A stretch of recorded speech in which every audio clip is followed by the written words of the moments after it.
सिधो तरफ़ सांगीअ जे लालण लाड़काणे एहसान अली गुल ते कयो जवानी शलमाणे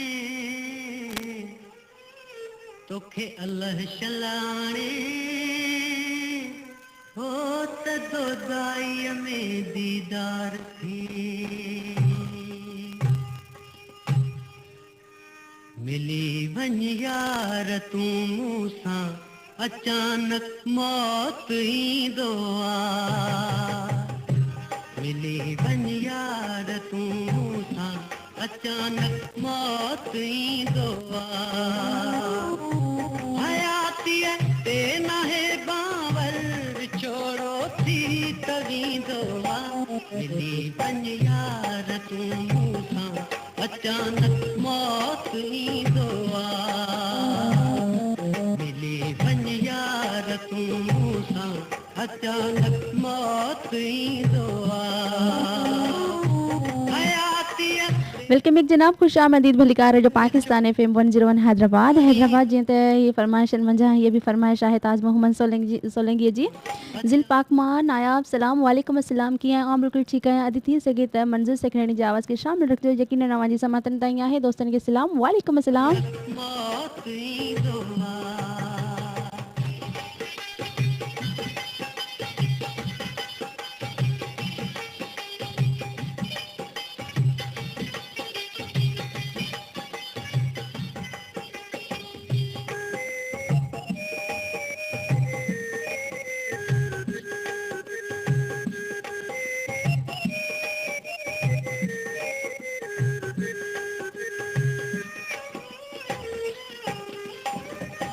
ज़माने खे भला चाहे ज़मानो ई त ज़ालिम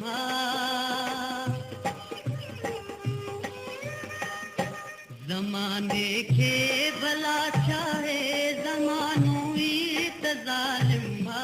हक़ीक़त हाल मुंहिंजे जी मिठा तोखे त मालूम हक़ीक़त हाल मुंहिंजे जी मिठा तोखे त मालूम दुश्मन दोस्त मां पैदा अक्सर यार थींदो आहे दुश्मन दोस्त मां पैदा अक्सर यार थींदो आहे हयातीअ ते नाहे बांवर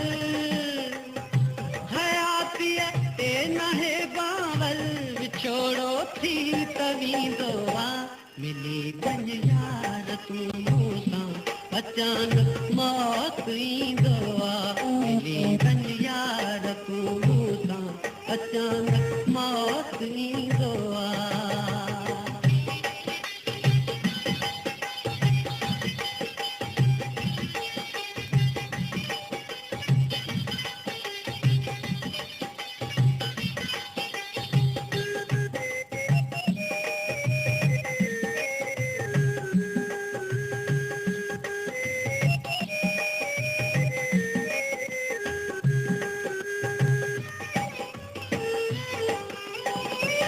भुलाए तूं भला वेठा करे के ॾियूं मूंसां बातियूं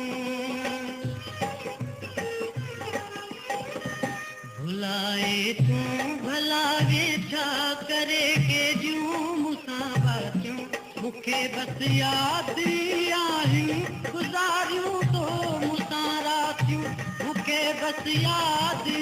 आहियूं गुज़ारियूं तो मूंसां रातियूं विसारींदो त मां न आहियां जेको यार कुर्ब ॾींदो आहे विसारींदो त मां न आहियां जेको यार कुर्ब ॾींदो आहे हयातीअ ते नाहे बांवर विछोड़ो थी त वींदो आहे मिली वञ यार तूं मूंसां अचानक मौत ईंदो आहे मिली वञ यार तूं मूंसां अचानक मौत ईंदो आहे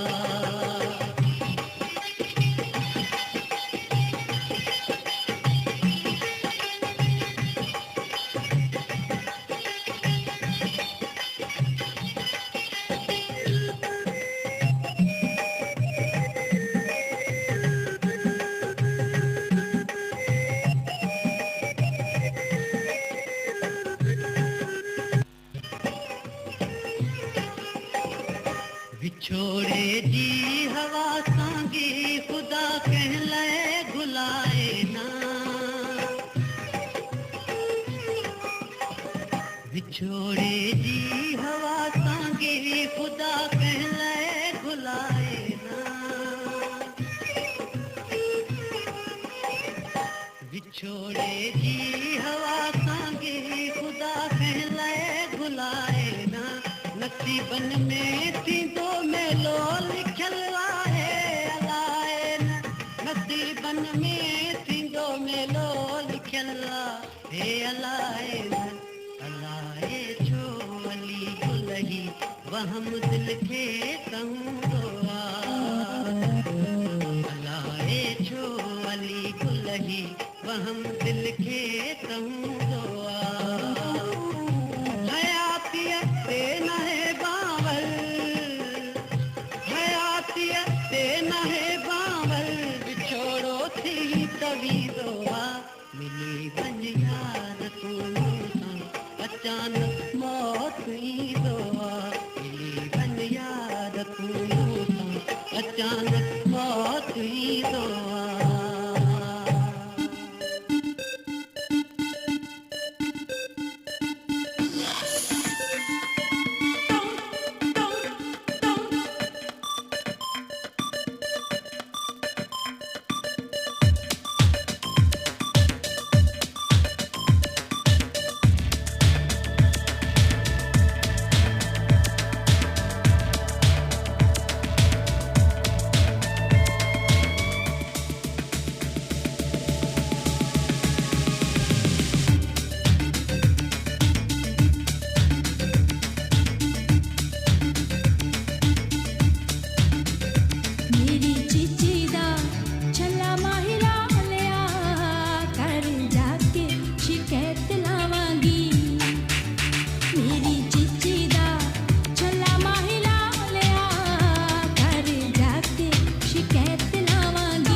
चलो लातो तवे सो हमारा चैनल जी आवाज़ के शामिल रखियो है असां यकीनन सुबह जा 11 लगी 50 मिनट थी विया आहिनि वक्त जो यकीनन एहसास कंदा कयो भराए महिरबानी वक्त वेही ज़ाया न कंदा कयो तव्हां थोरो सोचो जॾहिं तव्हां 20 सालनि जा हाणे तॾहिं जॾहिं हाणे तव्हां 30 सालनि जा थी विया आहियो त छा तव्हां पिरायो तव्हां छा हासिल कयो 10 सालनि में सोचण जी ॻाल्हि आहे केरु तव्हां खां पुछण वारो आहे केतिरो अव्हां पंहिंजी ज़िंदगी जो नुक़सानु कयो आहे सो नंढी नंढियुनि ॻाल्हियुनि खे वधि में वधि ज़हन में रखंदा कयो ईअं इग्नोर न कंदा कयो फॉरगेट न कंदा कयो विसारे न छॾींदा कयो ज़हन तां लाहे न छॾींदा कयो नज़रअंदाज़ न कंदा कयो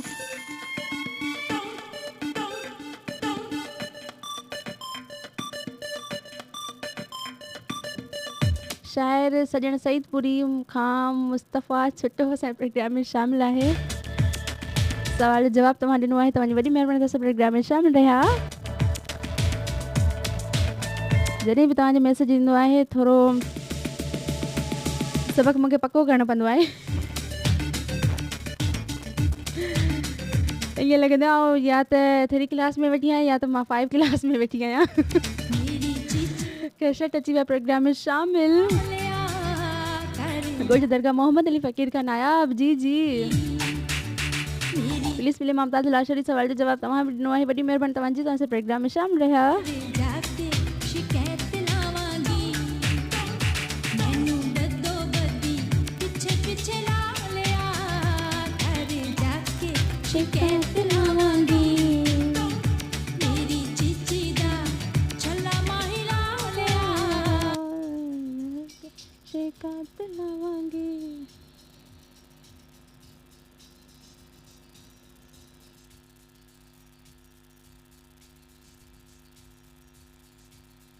शुक्र करना हो यार शायरी भाई उस्ताद बुखारी ज़बरदस्त भी बोल आहिनि शहजाद जतोई जा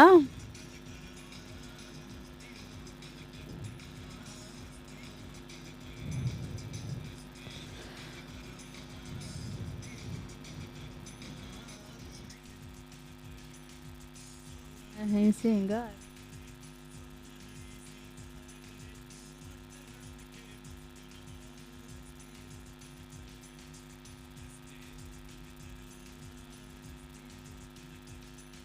भगा सब भेरा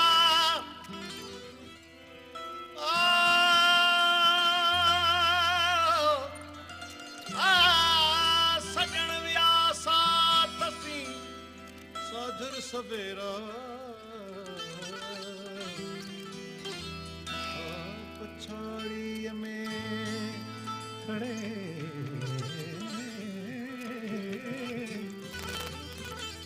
पछाड़ीअ में पई खणे पिरीअ जा पेर दादन अच्छा ऐं मेरा पिरह थींदा पधरा